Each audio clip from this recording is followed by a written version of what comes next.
is my story time about how I dated a guy, and I think by far this is one of the worst breakups I've been in. So let me set the scene for you guys. I started dating this guy.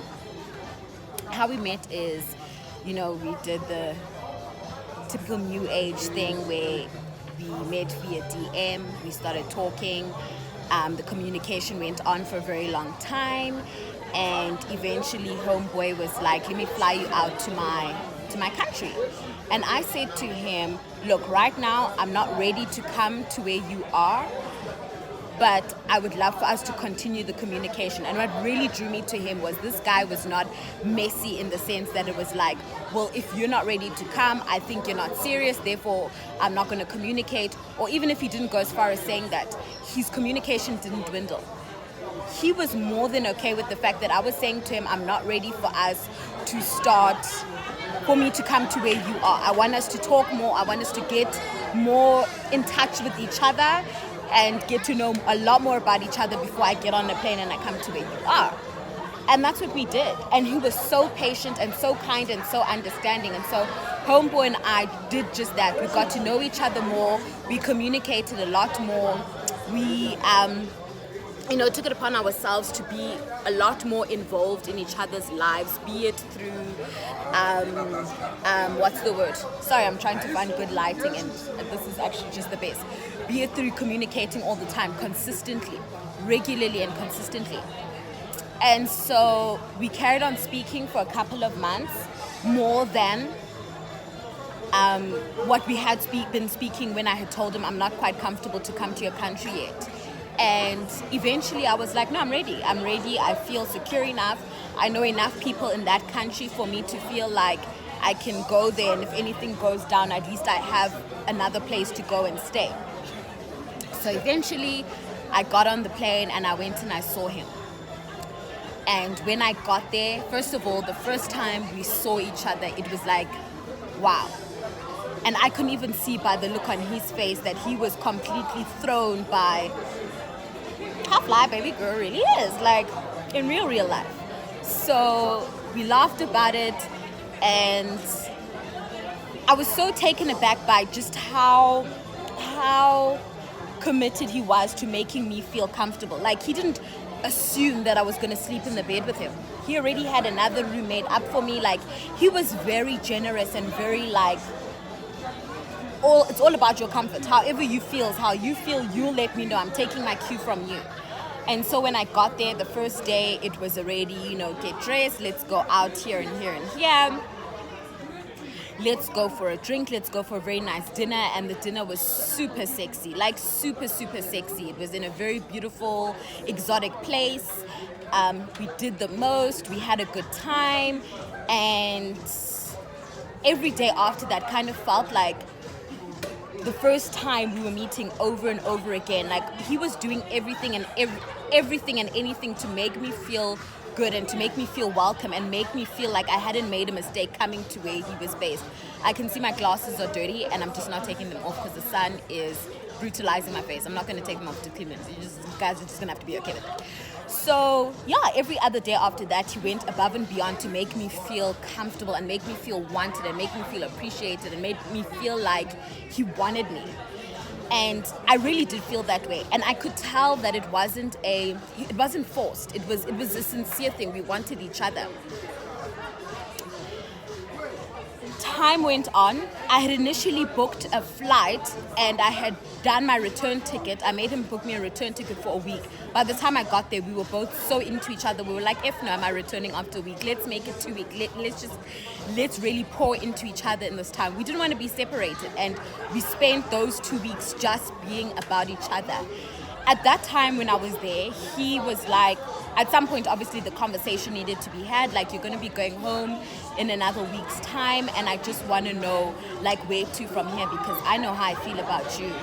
And I know that I wouldn't want any other man being with you, touching you, talking to you the way I talk to you. Like, I don't want you to look at any other man, and I'm not going to look at any other woman.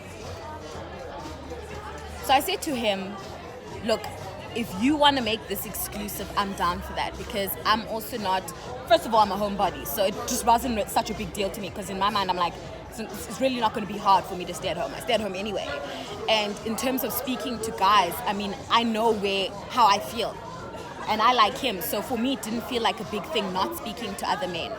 And so I made the decision not to deal with other guys. I said, I'm happy to be exclusive with you, and that was the agreement. So we decided, okay, let's keep this thing exclusive.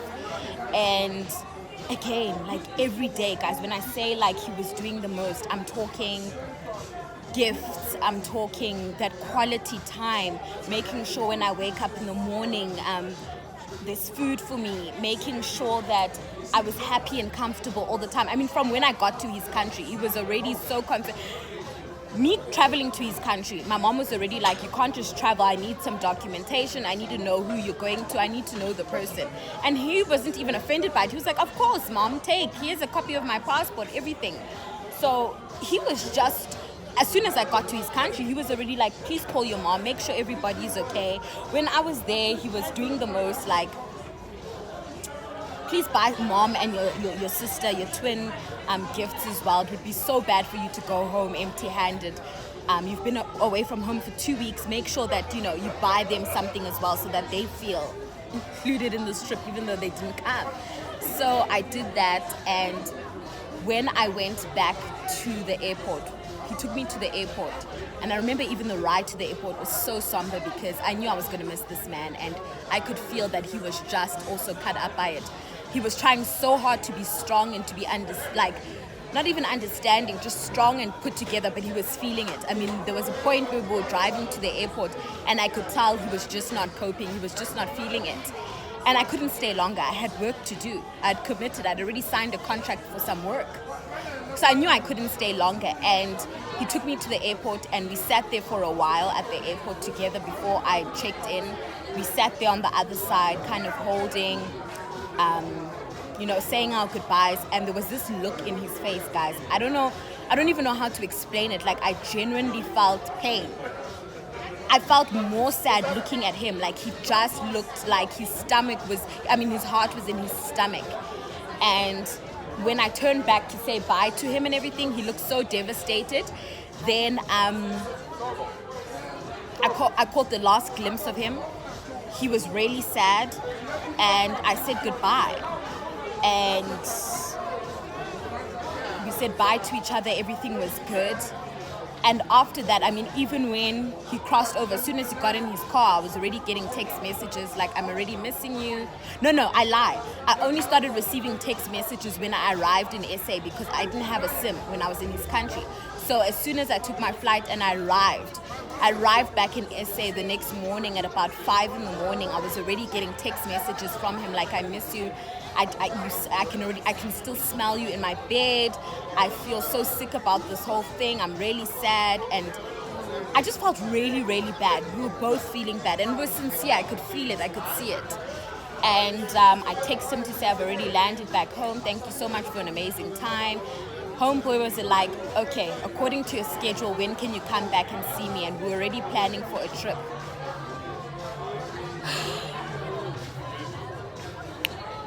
So I noticed 2 months within the relationship, he started to pull away.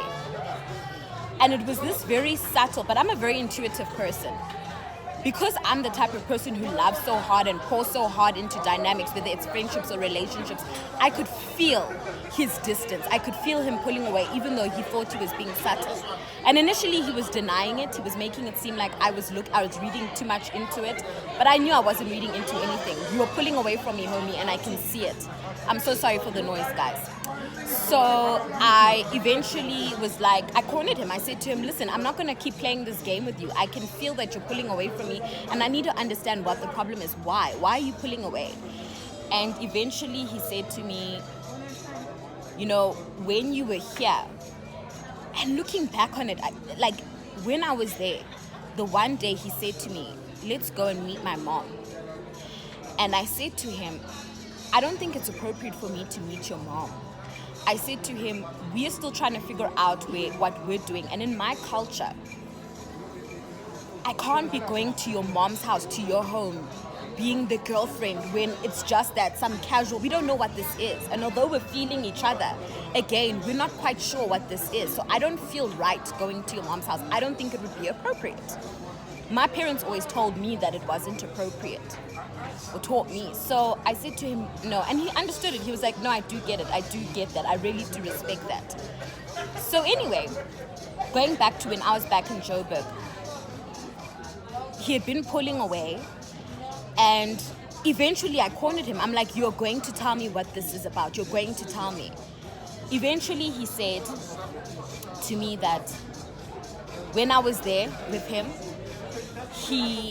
the mother had gotten wind of the fact that he had a new girlfriend and she was at the house at that time. And he had said something, and that was around the time where he'd invited me to go and meet the mom. Now, I didn't know this part. And although he made it seem like it was okay, to me, I guess, he wanted to go and introduce me because the mother had gotten wind of the fact that I was there and she wanted to meet me. And at some point in the conversation, I guess my nationality came up and my religion came up, my beliefs. And the mother had made it very clear, abundantly clear, first of all, I'm not here for you to marry outside of your religion. We are this specific faith and belief, and I want you to marry a woman of this specific faith and belief. And so this girlfriend that you have, no, let her go. And he was at odds because he comes from a very traditional household where you don't disobey your family, you don't disobey your parents. But more specifically, I guess he kind of felt worried for me that this girl hasn't even met my family and there's already a problem, or at least my mom, and there's already a problem. And so he was trying to distance himself away from me, but not quite cut me off because he wanted to be with me, so he says, but he didn't know how to go about what was going about because now the mother was putting pressure on him like, you need to break up with this girl. Eventually he came clean about it all and told me this is what my mother said. Guys, I remember in that phone call, I thought I was I'm a strong person. I don't easily cry. Well, at least before, I didn't easily cry. I'm not even talking about before this. I'm just talking about what's happened in my life. And I've just become a lot more of a sensitive, emotional person. But at this point, I wasn't that way. And I just remember uncontrollably crying on the phone. Like, I cried. He said what he said. And when he was talking, I just burst into tears. And he was so devastated. To even hear me cry was the last thing he wanted. And he kept on trying to comfort me and console me and say, I'm so sorry, but this is why I didn't want to tell you. I didn't want you to go through this pain. I didn't want you to feel all of this. It's not your fault, all of that, this, that, and the other. And I just couldn't. No, I wasn't coping. I was devastated. And eventually I said to him, look, let's just talk tomorrow. I can't right now. And he agreed. And the next day I woke up and I was still in a lot of pain. And we spoke and I could feel the distance in the conversation. I could feel because now he wasn't even trying to hide what was going on. He had told me. So now he actively had to start distancing himself. And he did. And he was just pulling away. And I was feeling sick about the whole thing because I really, really liked this guy. Like, I genuinely liked him and I didn't want to let go. And my mom could kind of see me dragging my feet and looking just not in the right frame of mind and in that right space. And she eventually asked me and I told her everything. And she said to me, my child, I love you. And because I love you, I'm going to tell you, don't hold on to this relationship. If already, before you guys have even,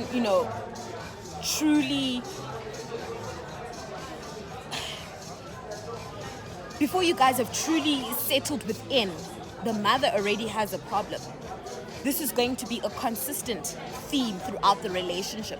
And relationships that start this way it's just not going to be fun for you. It's not going to be fun. And it immediately took me back to when I was studying back in college, and one of my girlfriends, my close friend at the time, was going through the same thing where her mother-in-law, it wasn't even about faith, it was just about her mother-in-law was just not easy to deal with. And really put her through it. And it's so sad because all these years later, those two were so madly in love and they were engaged, and I was so convinced they were going to get married and have kids and live happily ever after. And all these years later, I found out that they had broken up. And my mom reminded me of her, and she said, you don't want that for yourself. You don't want a situation where you're constantly, and she was like, and because you're my child, I know you. You're the type of person who, when you love people, you give so much love, and you'll take it very hard when you feel that somebody is constantly at odds with you or doesn't like you or is not receiving you. You'll feel bad because I know you. You give so much. So walk away. And so I eventually, it was a difficult pill to swallow. I was sick about it. And it took me a month. And eventually I started letting go. And I was so blessed because I used to think my guy friends were like madmen, honestly. I used to think they were madmen. But for the first time, I actually felt how much they really loved me. They gathered around me so much and helped me through that breakup. Like my guy friends, I always thought that they were just these madmen, really. They were calling me all the time. I would cry so much. My guy friend, one of them, I mean, I'm so grateful to him, was always telling me, please don't cry, telling me how amazing I am, really helping me through that process. And eventually I got over the breakup. And now him and I are able to speak without, like, I don't feel anything. I really don't feel anything when I speak to him.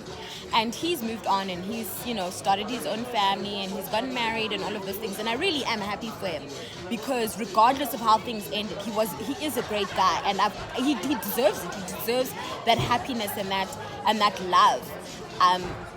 But in retrospect, I really do feel like that wasn't the situation for me. At some point, I wouldn't have been happy. And I guess for me, the lesson learned in all of that, because I really, Lord knows, I don't hold resentment or anger, is that people need to be more clear and these are the questions you need to ask. I don't even want to go as far as saying you need to be more honest about what is expected of you at home, because sometimes it's really not knowing. You've never really had that conversation with your family. And so for me, what I've learned, and the advice I'd give, especially men and women actually, is make sure, especially when you start dating and you guys have certain conversations, that you are sure about what your family, especially if you're in a household, in an environment where you I wouldn't say depend, but your parents' opinion is very crucial and important. Make sure you know what's expected of you from home before you go out there and just start casually dating. Make sure that your parents are okay with you dating somebody outside of your faith or even your country if you come from a household where you do need your parents' approval and blessing. Make sure of these things. Don't go out there and recklessly start dating not knowing what or how they may feel about certain things, because this is what happens. People get hurt. And one may say, I don't care if my family, ultimately I have to marry who I want to marry, but also be very careful with that, because the downside of that is that even if you do go ahead and marry who you want to marry, the question becomes, how is your partner going to cope in that dynamic? Are your family going to swallow how they feel and treat that person like family, or is that person going to constantly feel unwelcome? Because that's also a situation that is not fair. And like I said, I hold no bad feelings towards the person. It just taught me moving forward that, especially when I start getting to know a guy properly, somewhere, somehow in the conversation, I start to figure out his beliefs, his family, his background, everything. And I want to get a better understanding of what are the expectations of you at home. How do you feel about this? What is your belief? What's your religion? What do you do? Like, what are your morals? What are your values, your principles? Like, it's so important to understand those things. And I think if one understood that, specifically him in this situation, I think he could have saved me a lot of heartache, and himself a lot of heartache. Again, I hold no hard feelings towards the mother. I've never met her. And I am happy for him. I'm happy for the situation he's found himself in. I really am. And he seems very happy. So yeah, that's my story time of pretty much being dumped because we were not the same faith. It's not funny, but yeah.